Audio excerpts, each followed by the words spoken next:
రాశిలోనే కుజ భగవానుడు ఉన్నాడు కనుక అంతర్గతమైనటువంటి శత్రులు, బహిర్గతమైనటువంటి దృష్టి యొక్క ప్రభావము తొలగిపోయి మీరు అనుకుంటున్నటువంటి భూయోగము, గృహయోగము, రాజయోగము మిథున రాశి వారి సొంతమవుతాయని చెప్పి గమనించాలి.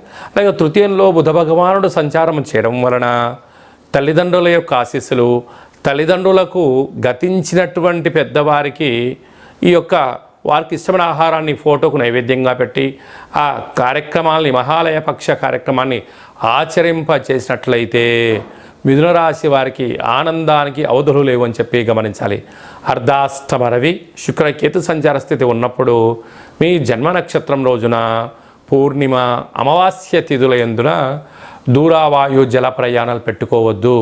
అలాగా కొద్దిపాటి స్వల్పమైనటువంటి అనవసరమైన ఖర్చులు ఉండేటువంటి అవకాశాలు ఉన్నాయి. తస్మాత్ జాగ్రత్త.